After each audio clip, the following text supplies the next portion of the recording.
To tell you about this now, amid the challenges affecting domestic power supply, it's not surprising to see the rand give up some of its gains in early trade. The local unit was holding its own just above the 17 rand mark, with movements in Asia being contained. Carmen Mpelwane is Sanlam Investments portfolio manager. She joins us now to take a look at the latest market moves. A very good afternoon to you, and thank you for joining us, Carmen. So, whether you're in Davos or you are in Johannesburg, you are not spared from the country's electricity crisis. How are the markets reacting today?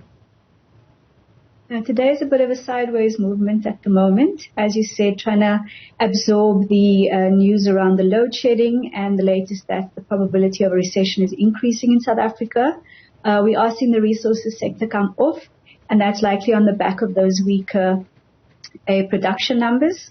Globally as well, the US was closed, so we'll see how that opens today. But it seems to be that market doesn't have a fixed way in terms of direction at the moment. And the rand is sluggish so far today. What's influencing trade? So we've gone back up to over 17 rand 10 this morning.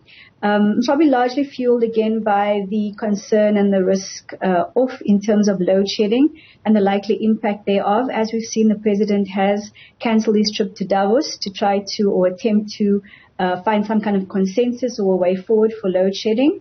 But we'll have to wait and see what comes of that. So we have seen significant weakness in the rand over the last few days. Mining production and sales figures for November 2022 are out. Help us make sense of those. So we did see a significant decline for November, down 9%. That was largely driven by a decrease in production on the PGMs, as well as iron ore and diamonds specifically. I don't think that is to be unexpected. Load shedding, once again, unfortunately, the key theme at the moment, is definitely having a significant impact on the resource sector in terms of production. Carmen, finally for us, BAT South Africa has made it known that they will be shedding some jobs.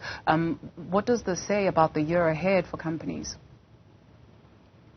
I think this is going to be a theme that is going to be closely watched by the market. We have seen the investment banks in the US, or the banks in the US, some of them announcing that there will be significant cuts.